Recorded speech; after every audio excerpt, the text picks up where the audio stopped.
Pathian tu thiang hlim mi chirang u lalte pahni na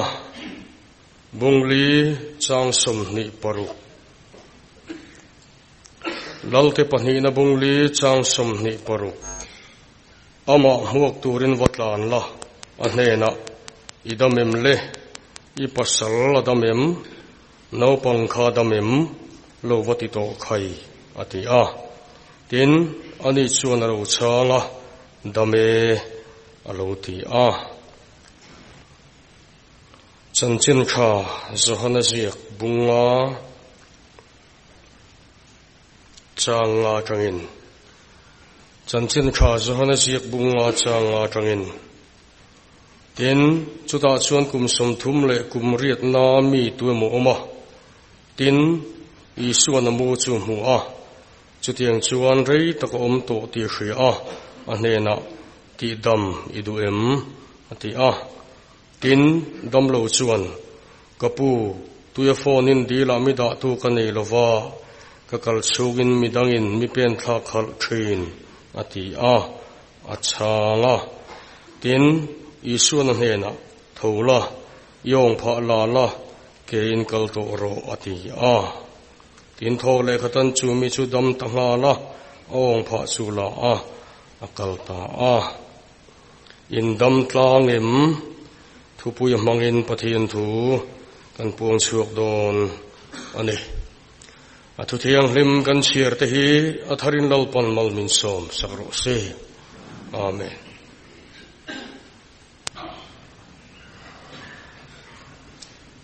in dam tlang em ti hi sanina kanin zo ta chu zo na chu chang don tai la eng tin nge kan cha nang tak salam dam a hlua rilru tharau dam na a hlua kan lalei suan chan dam na na tho khan tharau chau a chan dam lova taksa rilru tharau engkim mai hi a chan dam ani ti hi kan khriat apoi mo me zanina hian mani chung kwa thewle kan tun nun me ka hi en fila kan dam tlang em taksalama emo tharau lam nuna emo kan dam chi em ti hi in zot tiang apoi mo ni zanina ina masaber kan lu chil du chu zo ram hi adamem he zo nei chang don tai la kan chan du da na in chen ho lovanga adam la lai po soi tur omanga adam chi alo na lai te po soi tur a mai thei tuna hian synod revival speaker tamzo thingtlang lama pastor bial sang sanga an lavak dar me ka ti hian an la bei me ka thun thachunga bei me khe tamzo kan ni a kan ho tu ten zoram hi adam lova anna a aruma adam naturatan party politics tuinua kan in chi rail tu khiban sana chulani ti hi neutral riru kan put thot lo chuan he ram le nam hi adam don tak tak love ti hi kan ho tu tenan mudan ani a chotiang thu tang a pui tur chuan rampum tuam tho ni na le a tho thum na kha synod revival speaker ho thingtlang lama min tir chuakani tedi point bial ni chu kan zo to a kan kalna lama chuan thil chu sang sang nu ve hian ka in hria thingtlang mi te hi an lo dam lo khop mai hi lo nia aru khian an bei dong ngoi ama se angai na an khe thiam lo zoram nat na le zoram room na hi zanin a endu tak tu a khoi laia hian nge o a omang le ti hi chui don taila chui tura tam theyang a tak taka chuan kum sang ha jakwa som li paruk april ni kwa mi so union alo dinga mi so union alo din ve a chang khan mi so lalten antel ve na chia an ngai lo Chowangin a ep zongin pol dang an din ta thuai maya khatilai chang khan in ep rengin zorama politics hichiain min nuaya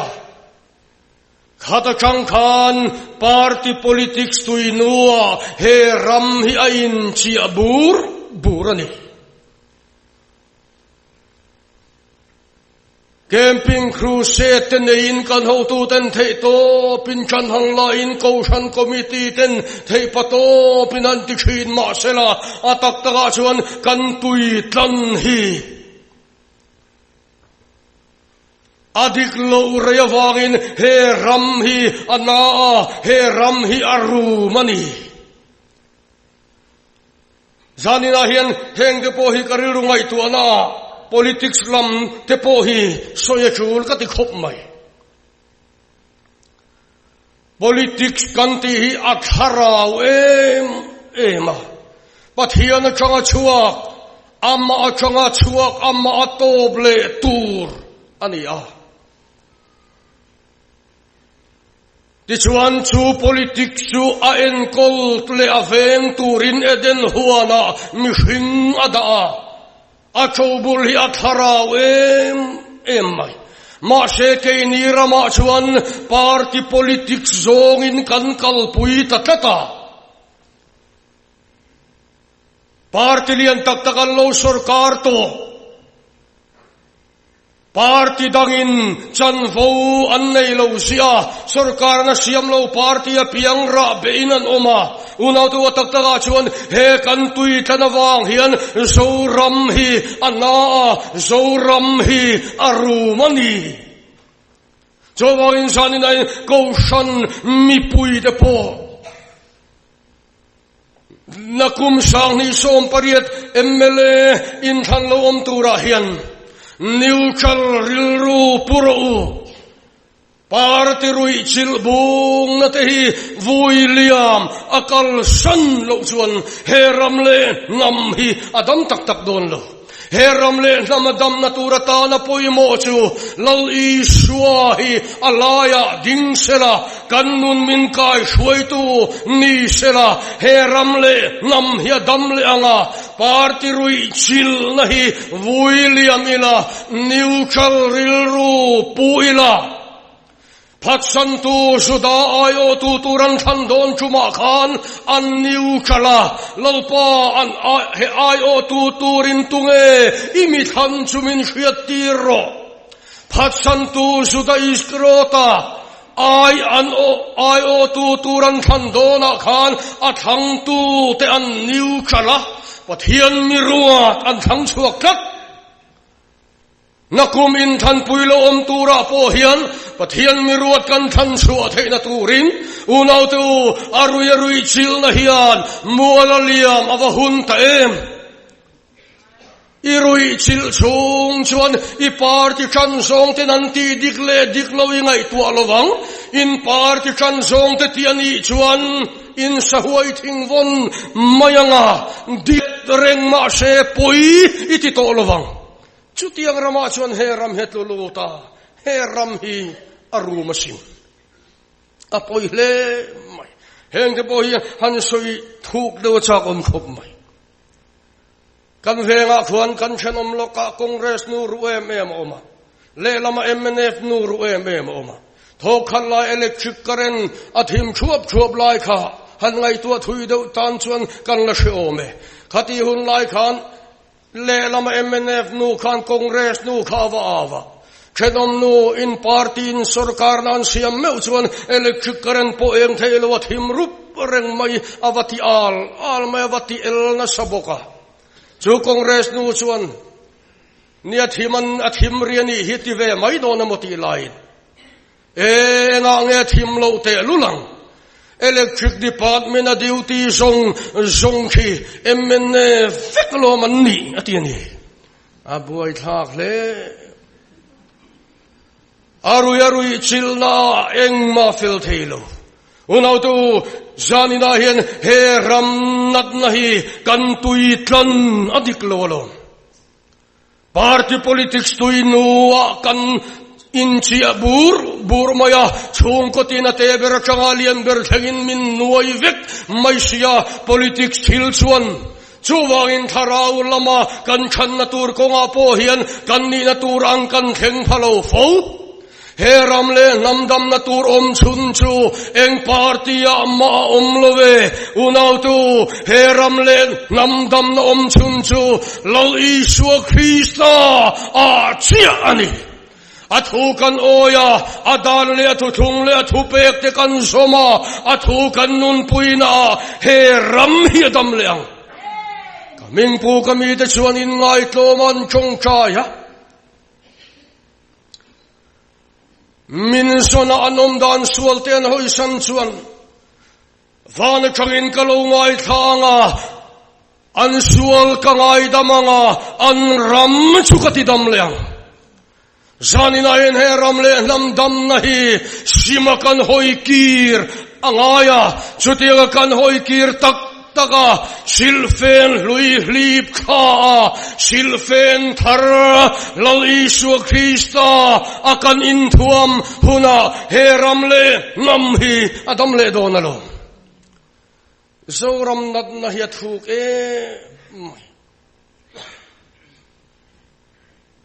party politics tu inu kan inchi a poesia chu bial pastor bial ni tu nai kan an fanga sarkar na thok thingtlang a an fa te sarkar na thok ve mi alo party dang vi si thando na party dang motor an chuana wang ringota late khuwa an son nol mai te zu omamole amakle una to kan ram hi hetialan anga hena chiasin ana mai lo hle unity khiat theilang chuan kan ziom tur thalam kha kan ho tu ten min tira a tha kan beril rula cham dewa khami china hanin du tok mai te zo ram dam na tur chu lali sual lo chuan zo ram dam na omlo tina dang le a chuan in chung kwa in dam tlangem zanina hian ngai tua wang ula koshan committee kaltlanga van ram kong khar honani le mek la hian koshanin van ram cha bian manga chuta chuan damlo na ve tu ten dam na an chan theina turatan revival camping an buat sai don ania heta hian eng tiang in nge in lo don sona eng tiang in nge in rilru in siam chia le zanina hian in chung kwa in dam tlangem ai zol pak veng pakatarong kan bol la chuan tlang bol pakatina soya keini chung kwa chu indian no ta kan boilo building kan nei kha motor du hunun man tur po kan nei kan tak salam po sel ma se kan mamo kan tak cham chu lo i suwa hian ti tat mai an chung kwan dam tlang lo hle ni turania janinan unaw tu ifapa adamem in chung kwa in dam tlangem mana sunam nuin afapa anei chun alo dam lowa kalu atian na hle aniang chu anumal chunga dikhan an oma tailomalo ni chuda chat khader mai sunam nu mangang lutuk chuan thilang ngai tua tolo afa akal sana pathian mi tang mi pan vanga adam so kin pathian mi pana ti chuan kha afa dam lo nge mai po kha lo dam le ta via mai kan rama chuan camping te kan han de ya Adam sok te kan inda cha mama nang ke ma lu ro mami lu ro kan in chung khura sual lu turin kan in tia ale lama chuana a thakop mayani dan tur poniange amma ero chu jani nai nu nau tu in chung ko in dam lawani chuan mo adam so katem lalpa hi atharin pan leila kan in chung khura lalpa ain puang leang chung ko tam tak chuan nu le panin da thatat rui lo wang har sat na tok te min ko ve chang te lom ve zo khin chutiang anga chuan an fa te bo ruak chia po ni lo nu le pa tharau lam bo ruak an ni sok ti mun chen khata chuna tam khop zani na hi ni ngai to chiang tiang ifanu adamem le ifapa adamem Phai lamale khasir tura kanti ka kan kaltir kan nula kan kang valti andam kangem le nitin kan muphalowa akumakum min ombo sana voin nia phai lama ommekte mun sang le khasir kherlo po enge mothilawanga ombo te andam kangem le janinan pa hotu ifapa adamem Ifanu adamem ngai to chiang ro chung kwa kan dam kan lo chuan eng ma hen wam tak lo abiak bu thiang lima po wa kal maila in chung lama fa tiang dam lo chuan helam ngai tuana pathian biak na hlang takkal pui harkat Ifanute ifapaten anmang anniin nule pate pathian ibiak vena chang an hriemo mana sakopan mangan vorto pa din meu chuan a uesawa tok dona uesawa amma alam hoi song na local mi salila shoi na local ni tian hria chu sakopa mangang em a u ina that mayang ti hlawa remaruata athil nei te ka pol ni a chenanga pol khatin ka u an to lai na thatani poin alo thatani poin pol khat dang chu kan kan chuakanga kan him mayang amang ang mang an na vorto padinga khatilaya chong chai na hla a chong chai na thu kha aro puito pin ka he engkin nge ti kha kapu abrama pathian kapa isha ka pathian ololpa ikholama hole toro mintitu helui rali kurruakin ka kana tuna chuan tam takallo ni takhi apu abrama pathian ka biak ka kaniti apuno na changina lo heto apa isha ka pathian ka biak ka kaniti a hechiang maya mang an na vorto pa damlo na le mang an ato niin apa isha ka pathian ka lom mayasin janina enule patu in faten in pathian hi an shemle Ngun pagdakan kem dona, kem lu matlaya, kai choi lain, kathen in nu berkan, mama, kem lu turan ya heinak tu ka kem lu tang chu. Affa pai na chan na chu makle mai. Nang ni Christian in ni chuan, ni ve ka chak lu. Kem lu achul na kashin. Anu chu sakle maya ti dang kan rol ta thuaya. Choi kama arum lama kaval lu khunga engati khatikhani nu khai chan mai le en ta che kan thil nei zong le kan building te en ta che kapar loina phak lo lon po laila hetiang ang hi kan nei phalo ti isathiam renga hetiang reng chung chuan Christian ni achul na ka shelo Soi tura fang le anule pa pathian kha anule pa nung chang chagin afa pa khan a mukarmai zanina yen unau tu in chung khur in dam tlang chim le dam lo ni poin mo adam lo te ke man lu du lo ni poin adam te tal karon in chiula in chunga lo pa ti dam na fam kim hi atharin theng mayang a Bible en nila Palestina dung le wanga fan lai ni a khan adam ten lali suan henan pana an in chung khur lama dam lo te an dam via mai amak thei khop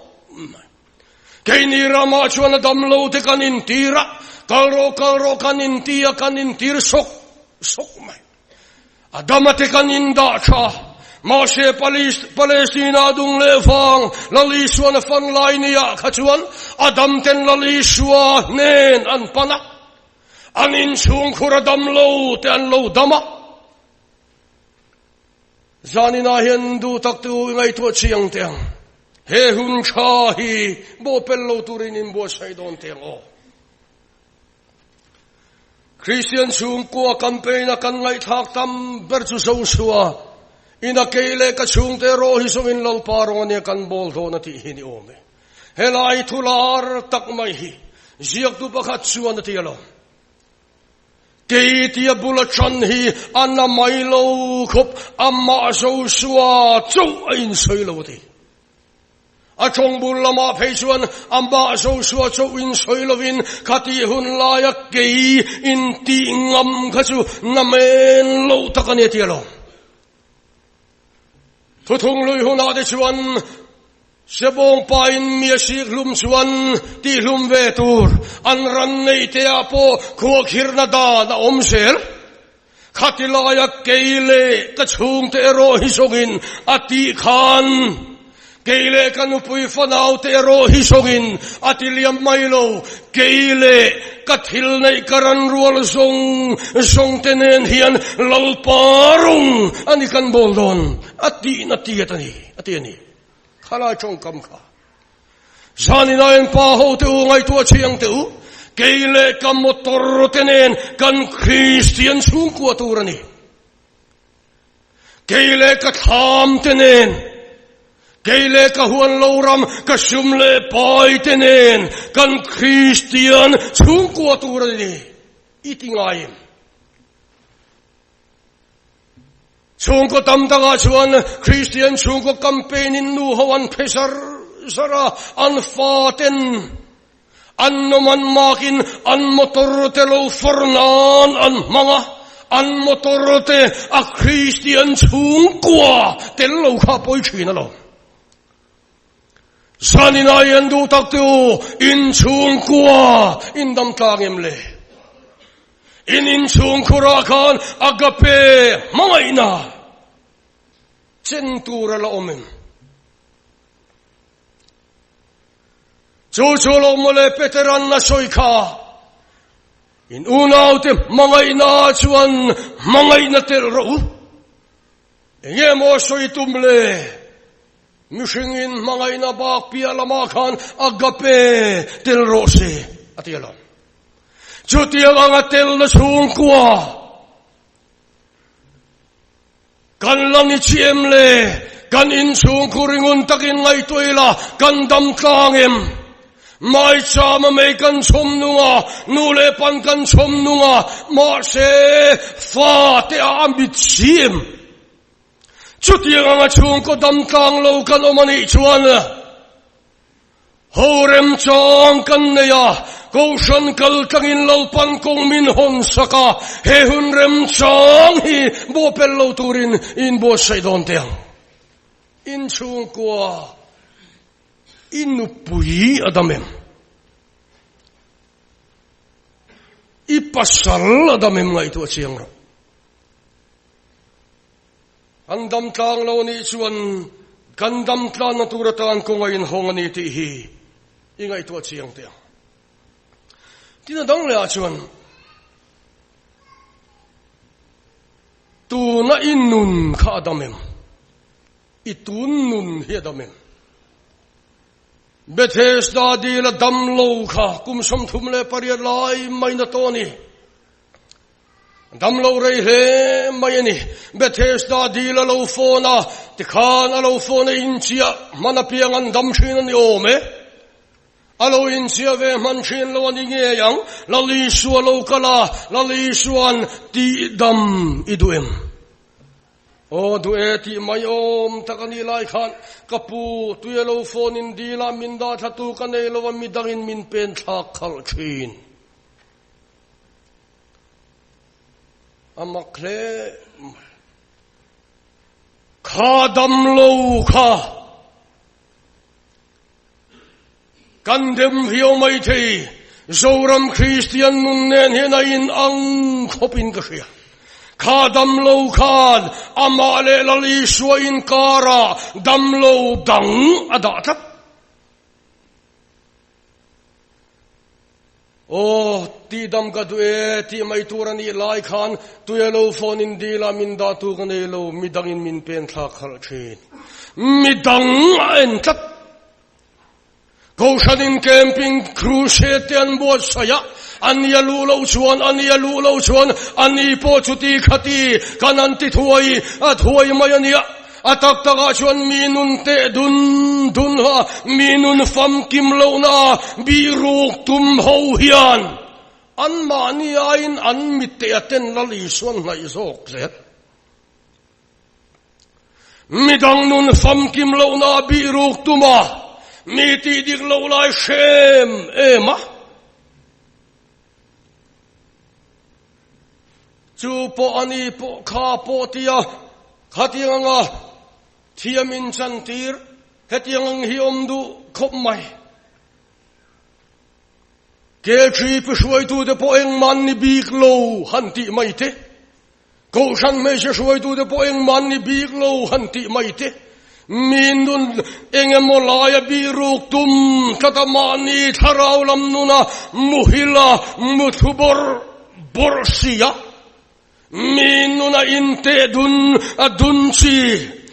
Bethesda dila damlo ang maya laliswan ti damidu emati to nuwa po midang abul vela omtenun na tereng renganun manlel midang soy sel sing hetiang ang chi hi an bulo maha tha khopin gashi tiang kan mi khwal tama revival team mo te chu tiang kan kala mi khwal tama kan mi khwal na te hian chome tuile te thlen in nuam lo te na ni lo thlen in nu berena tu te mo mi fam kim lo na soi zung to sunan nuam mi lo mi dik lo na le mi fam kim lo na soi zut to mai chia hi chu nu puya ta na ka du lo chi takan ni o machine heng te an bula o manuam mial zani na yan ngai toila unaw tu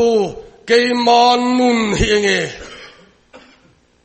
midang nun soi selam minuna atak taka chuan biruk tum chi reng hian lali suwa an lai ngai lo pathian ngai ro ti te bible le ka bu thiang limin asiak kalalo mole pathian ngai tu ten minun an soi man lo an mani tin lo na le an mani dik lo na an muliana an musut asuta midang tin lo na an soi man lo zani na yen unaw tu aru ka sual ne na in siam rema aru ka eden nan na veimet kan omani chuan lali suan ti dami du emmati chia engking ei chandon zani na yen chuati dam na changtur chuan kong khasok lalpan min pe a koshan kaltangin engking ei kan chanang o kadue lalpa kadue kan ti thengem ti dami du em tin kan sawahen min zota o kan ti ruala thilpoi motel chu kan von lai kan tha chul zani na yan tharau thiang limina thara khoina chang to manglo man kuma lalpane na lo in tok to voin nia thar dong to reng lo testimony thar po dong to chuang lo tivel ve mai amaya mani tharau lam nuna chungril lam nuna kho harungoi ngoya rorungoi ngoi si de pokan ommai thei lali suanti damidu emtina sochea engtin nge ichandon o due iti rual sia khan ivon lai itha achulang ikal san phallo ibusol nuwa mangai kha thai dar achulang chotiang tur suan unau tu tun chuma hinin bo saidon tiang lali suan ti damidu em tina soche o kadue taksaril ru tharau damna petukhan ti damidu em tina soche engtin ngai chandon ivon lai khaivuan areng ringot donem ni ti sathil ne na in siam rem renga aru ka sual zakep aru reng chung chuan mo athara wina athara khoina tak hikan dong lawang chuwang in ti dam idu em tin min zo na hi engti kan chana zanina yan in dam tlangem kan dam lo na lai mani in Manila ti dam tu lali suanen ipan leang u zanina yan kan lalpa lena ikir leang u min lo voto na min ti dam le don siya lalpa na thukan soy mal min som sakro se amen ukong try u lalpa chung nung ber fam kim lo tarin kan puang chuak le ta kada chang khan min chun som sakla lalpa kan dam tlan lo na lai tak nangin min mutir la Hoshan committee kal kanga remchang isiam lai hi bo pel lo turin nangin min sui la min khoi no nang che Isu Krista mingin kan dile amen.